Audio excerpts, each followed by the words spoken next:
Salam pemirsa, puji Tuhan kita boleh bertemu kembali dalam pendalaman Alkitab melalui pelajaran Sekolah Sabat. Kita bersuka cita, bergembira, karena kita mendapatkan sebuah makanan rohani yang boleh kita hidupkan di dalam kehidupan kita. Di studio sudah ada Bapak Fajar. Shalom pemirsa yang diberkati oleh Tuhan. Kabar Pak? Luar biasa Pak Yaris. Dan di sebelah kanan saya ada Pak Adri Kaunang. Shalom juga, puji Tuhan. Apa kabar Pak? Sangat baik Pak. Pemirsa, sebelum kita mulai diskusi pendalaman Alkitab ini melalui pelajaran Sekolah Sabat, baiklah kita berdoa, kita undang Roh Tuhan yang dipimpin oleh Bapak Fajar. Silakan. Baik, kita satu dalam doa. Kembali kami datang menghadap kehadiran-Mu ya Tuhan. Terima kasih atas berkat Tuhan yang luar biasa. Khususnya pada pagi hari ini Tuhan, kami akan mempelajari pelajaran Sekolah Sabat, ajar Tuhan tentang Babel besar. Kiranya Roh Kudus-Mu dan terang dari surga diami hati serta pikiran kami, supaya kami dapat boleh menyampaikan kabaran yang indah ini. Sehingga umat-umat Tuhan yang mendengar, melihat kabaran ini, iman mereka semakin dikuatkan, sembari menantikan kedatangan Yesus yang kita namanya. Kami serahkan sepanjang acara diskusi ini ke dalam tangan Yesus Kristus, penebus dan juru selamat. Amin. Pemirsa, ada judul yang luar biasa menariknya pada kali ini, yaitu penghakiman atas Babel. Siapa ini Babel yang dimaksud? Apa yang dihakimin? Kita akan bahas bersama-sama. Dan kita minta Pak Adri Kaunang untuk memberikan gambaran kepada kita mengenai penghakiman atas Babel. Silakan Pak. Oke, shalom para pemirsa dimanapun saudara berada. Pelajaran ini sangat mengerikan. Dan pelajaran ini sebenarnya menjadi peringatan bagi saya dan saudara dimanapun saudara berada. Karena jelas Alkitab mengatakan dalam buku Wahyu pasal 16 dan buku Wahyu pasal 17. Ada dua kehancuran yang akan terjadi. Pertama, Babel dalam Old Testament atau Perjanjian Lama dikatakan dalam malapetaka yang ketujuh, Babel itu dihantam gempa bumi yang begitu hebat dan terbelah menjadi 3 bagian. Namun yang terakhir adalah yang kita belajar dalam buku Wahyu 17 ayat 12 sampai Wahyu 18 ayat 24 menggambarkan bagaimana Babel yang mengartikan tentang sistem kerohanian yang menyimpang ini juga satu kali kelak akan hancur karena beliau atau saudara-saudara ini sementara membujuk dunia untuk melawan Allah. Wahyu 17 ayat 1 sampai 11. Inilah yang menjadi poin utama tentang dasar kata Babel, ya. Babel dalam Perjanjian Lama yang sudah dikalahkan oleh Media dan Parsi, dan Babel modern saat ini yang sementara mengajarkan kerohanian palsu yang tidak sesuai dengan apa? Nubuatan dan pelajaran dari firman Allah. Ini dasar utamanya, Pak. Ya, dalam buku Wahyu 18 ayat 4 dan 5 sebagai dasar utamanya. Ya. Kita ingin bahwa pemirsa di rumah bisa membedakan ya mana Babel dan bukan Babel, sehingga kita tidak akan menjadi salah langkah dan kita tetap pada kebenaran yang kita miliki kali ini, kebenaran yang sebenarnya yang datangnya dari firman Tuhan.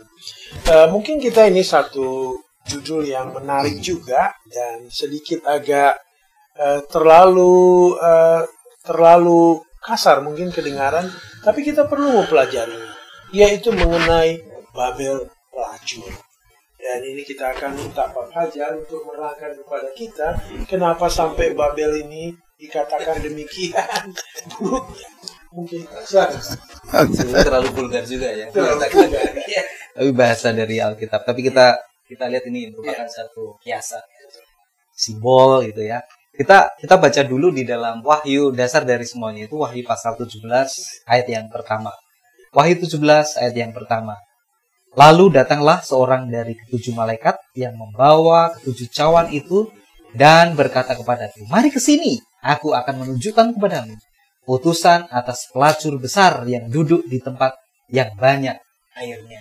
Apa yang dimaksud dengan airnya itu? Duduk di tempat yang banyak airnya. Air ini sebetulnya lambang dari banyak bangsa-bangsa, kaum, bahasa, suku, rakyat jelata semuanya.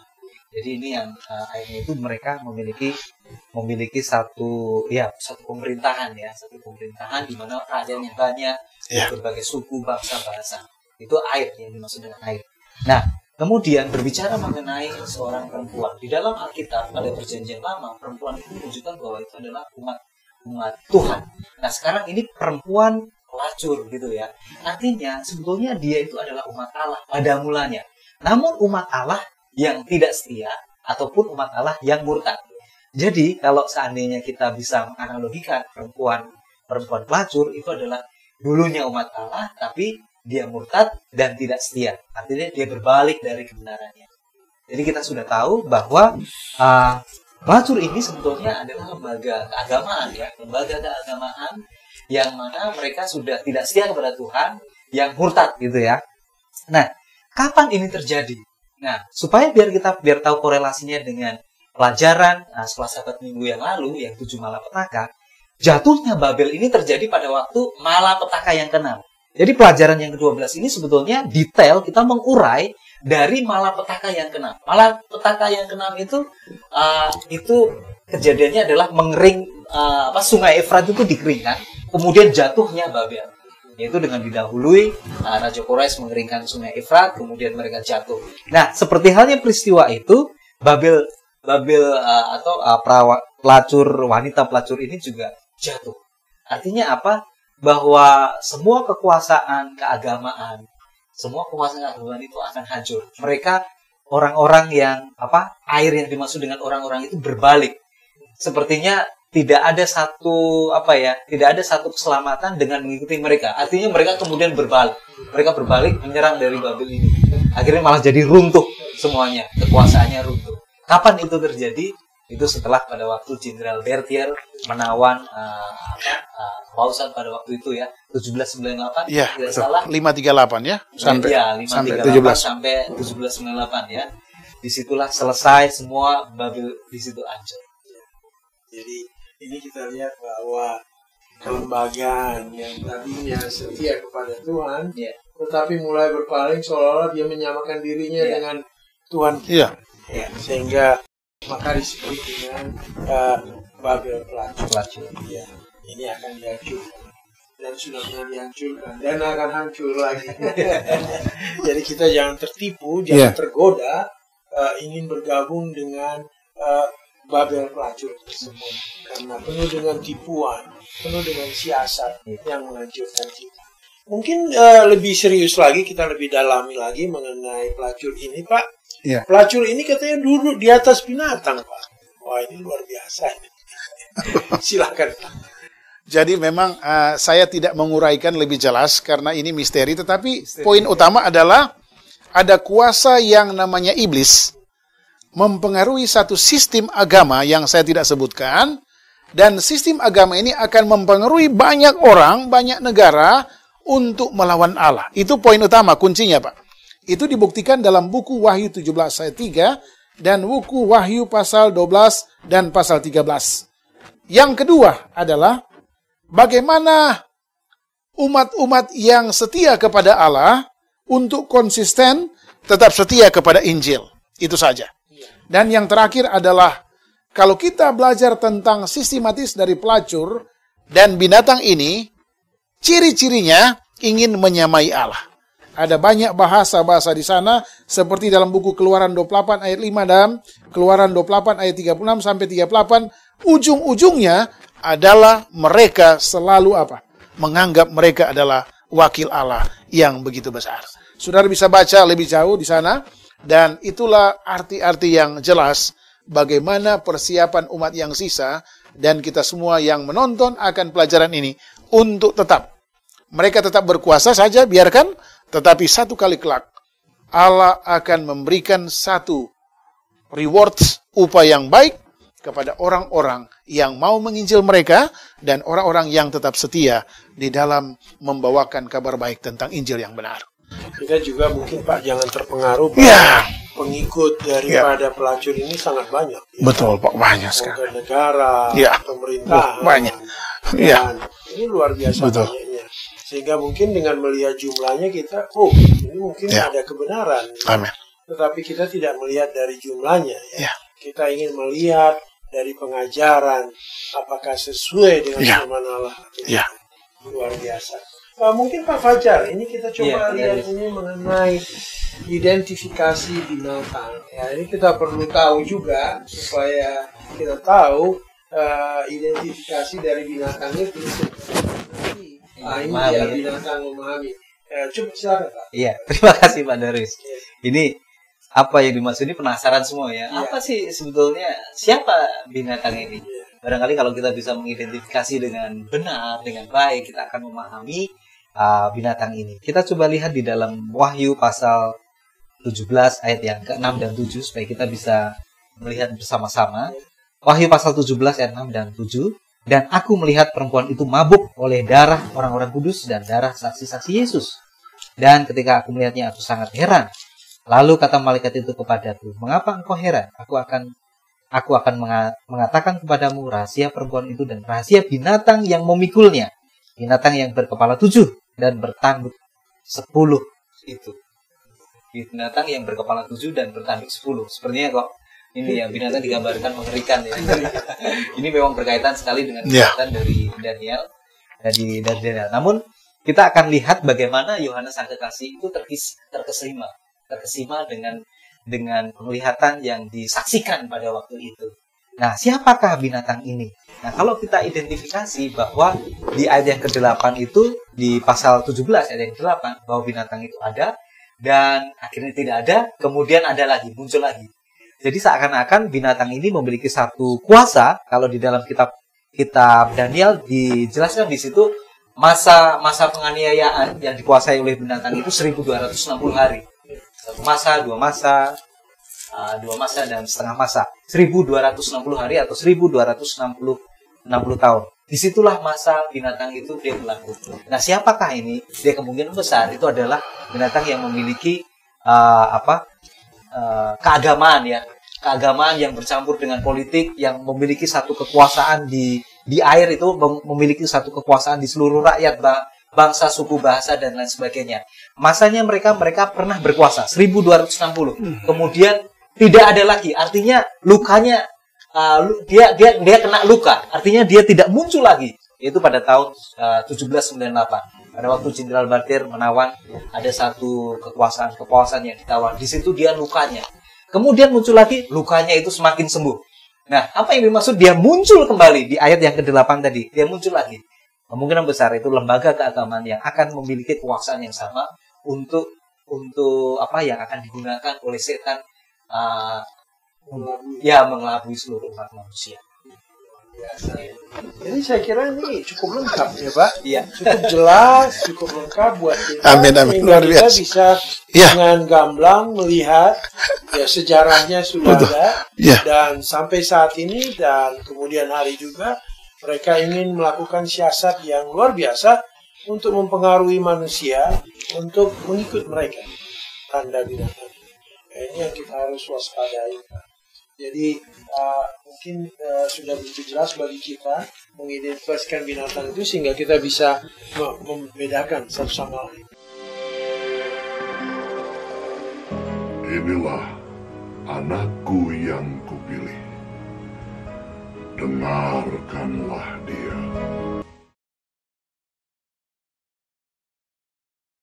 Salam. Kami dari ASI Jakarta ingin mengajak saudara-saudari bergabung dengan organisasi ASI Jakarta.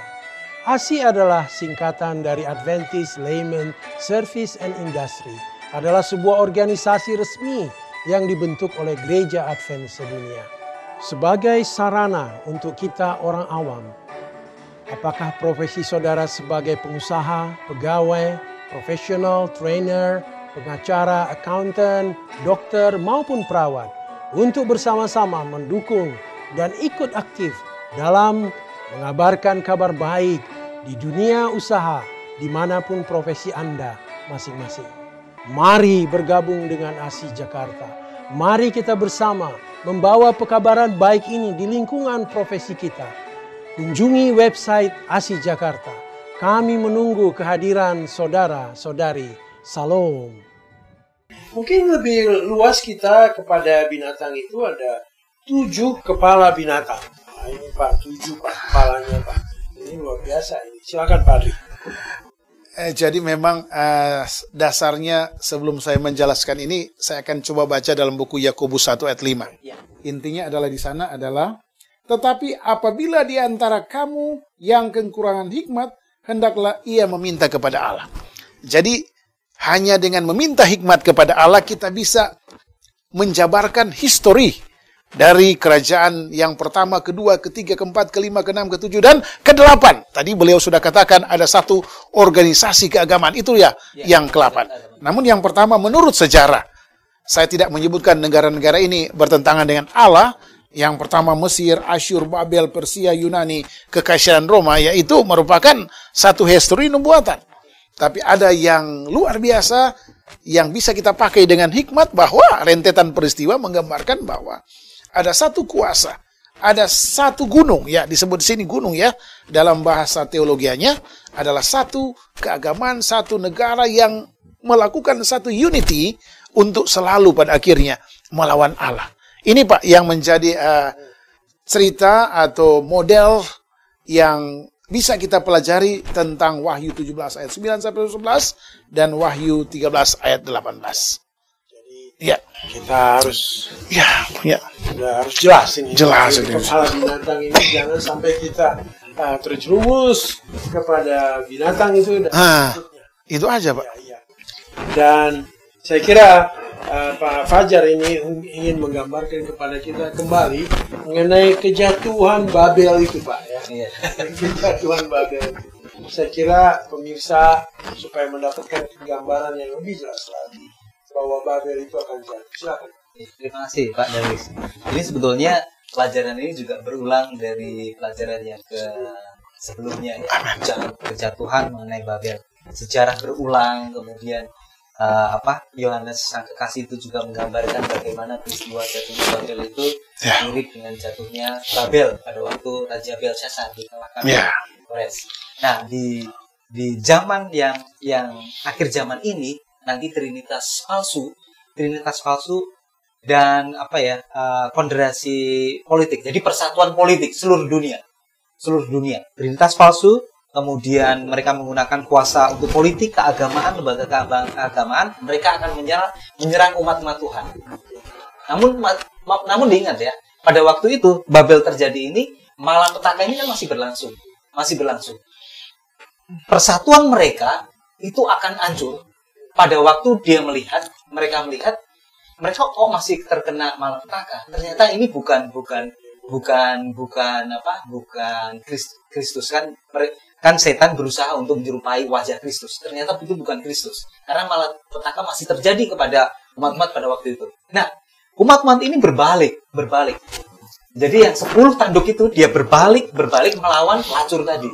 Pada waktu dia melawan, runtuhlah itu semuanya. Jadi Trinitas yang palsu itu persatuan dari naga Lucifer, kemudian binatang yang dari laut itu lembaga keagamaan, kemudian binatang yang keluar dari dalam bumi itu adalah kekuasaan pemerintah ya. Untuk pada saat ini mereka bersatu dan itu akhirnya runtuh semuanya. Dikalahkan oleh anak domba Tuhan. Disitulah akhir dari malapetaka 6, kemudian kita bersiap untuk masuk ke malapetaka yang 7 yaitu kedatangan Yesus yang kedua kali. Dia alurnya dia akan seperti itu dia. Yang menjadi cita. Bukan lagi malapetaka kedatangan Yesus itu, tapi menjadi sukacita. Ya, amin. Tapi ada yang menarik lagi Pak. Pada waktu 10 tanduk itu yang dia berbalik untuk melawan pelacur ini, mereka berharap bahwa ada keselamatan, ternyata tidak. Amin. Mereka juga tidak akan bertobat. Bahkan mereka tetap mengecam Allah Bapa kita. Mereka tidak mau. Jadi antar mereka juga mengeraskan hatinya ya. Antar mereka juga menjadi kacau. Iya, antar mereka makanya Babel ya. Dikacaukan bahasanya. Dikacaukan betul. Saling menyerang. Tapi tidak ada pertobatan. Ya, luar biasa. Jadi mungkin Pak Adri Kaunang ini memberikan beberapa poin kepada kita dari diskusi kali ini. Silakan Pak Kaunang. Jadi poin yang pertama, para pemirsa harus tahu bahwa nubuatan-nubuatan ini menggambarkan begitu banyaknya manusia. Ingat, pas kurang lebih jutaan manusia yang menolak Allah sudah meninggal. Oke? yang menentang Allah sudah meninggal, menurut nubuatan yang kita pelajari hari ini. Tetapi masih ada satu tanggung jawab moral, satu tanggung jawab rohani, seperti yang dikatakan dalam buku Mari Bersaksi, halaman 617-618. Masih banyak orang-orang yang baik di zona sana, zona nyaman, saya katakan ya. Masih banyak orang-orang yang setia mempelajari juga firman-firman atau Alkitab yang lain dari buku-buku yang lain kepada Allah yang benar. Sekarang poin yang ketiga adalah tugas saya dan saudara. Seperti dikatakan dalam buku Wahyu 16:15 dan buku Wahyu Matius pasal 28, tugas kita adalah apa? Spread the gospel. Who is Jesus? Kabarkan Injil. Katakan siapa Yesus itu yang sebenarnya. Dan ini adalah akan menjadi pemenang. Yesus akan menjadi pemenang. Yesus anak domba Allah menurut Dewan Musyawarah Sorga akan menjadi pemenang. Biarlah kita selalu menginjil dan mempersiapkan diri kita, diri kita dengan berdoa, membaca firman Allah, dan termasuk pelajaran-pelajaran yang sementara kita bahas saat ini namanya Sabat Sekolah. Sekolah Sabat, Sabat School. Mari menginjil, Yesus akan datang segera, dan ini merupakan momentum, mission yang luar biasa. Kiranya Tuhan berkati saudara. Terima kasih luar biasa pertanyaan Pak Darwis. Mungkin Pak Fajar ingin menambahkan, silakan. Oke, terima kasih. Di Babel ini, Ya, amin. tidak semua yang ada di Babel itu adalah orang-orang jahat. Ya, Di situ barangkali ada orang Tuhan yang mana mereka tidak tahu bahwa Babel akan runtuh. Mungkin mereka akan berbakti dengan ketulusan hati dia dengan Tuhan. Nah, tugas kita seperti yang dijelaskan Pak Kauna, menyampaikan firman ini kepada mereka, sehingga banyak umat-umat Allah yang dari dalam Babel ini dia bisa keluar. amin. Kemudian masuk menjadi kawanan anak domba Allah. Itu yang paling penting supaya kita bisa menyampaikan dengan baik. Yang kedua, dari pena inspirasi Alpha dan Omega, Ellen G. White, dia menuliskan biarlah semua kefanatikan, intolerance, kemudian penganiayaan terhadap umat-umat Tuhan itu terjadi. Karena itu memang dibiarkan oleh Allah itu terjadi pada zaman kita ini. Mungkin di negara Indonesia kita mengalami akan hal itu ya. Bagaimana lembaga keagamaan bersatu dengan lembaga politik untuk menyerang umat-umat Tuhan, kita kesulitan untuk beribadah dan lain sebagainya. Biarkan itu terjadi. Namun biarlah umat-umat Tuhan tetap memiliki iman yang teguh. Karena kita sudah membaca kitab Wahyu ini. Itu semuanya sudah digambarkan bahwa itu akan terjadi. Namun kita tetap setia sampai Yesus datang. Amin. Pemirsa, demikian diskusi kita kali ini. Kami berharap ada inspirasi baru bagi kita untuk tetap mengabarkan kabar baik ini kepada orang lain. Sementara kita diingatkan bahwa Yesus segera datang. Pada saat yang sama kita punya tanggung jawab yang besar untuk mengkabarkan kepada umat-umat yang belum mendengar akan kabar baik ini. Terima kasih atas perhatian Bapak Ibu di rumah. Kita akan tutup diskusi ini dengan berdoa yang dipimpin oleh Bapak Hakim. Kita satu di dalam doa. Bapa, terima kasih karena hikmat yang begitu indah Tuhan berikan bagi kami pada jam yang diberkati ini untuk melihat bahwa tugas kami adalah yang pertama, mempelajari firman Allah dengan benar. Yang kedua, memberitahukan kepada teman-teman di pihak sana untuk melihat bahwa ada satu Allah yang benar yang sudah mengirimkan Yesus Kristus dan mengutus Roh Kudus untuk supaya menjadi pahala bagi kami untuk dibawa menuju kerajaan sorga. Bapa, jangan keraskan hati mereka Tuhan. Kiranya mujizat dan kuasa Allah terjadi bagi mereka sehingga mereka berbalik, dan kiranya satu reuni yang besar kami akan menyanyikan lagu Anak Domba Allah bila mana kami tiba di Yerusalem baru. Terima kasih Bapa, terpujilah namamu. Dalam nama Yesus Kristus kami sudah berdoa. Amin.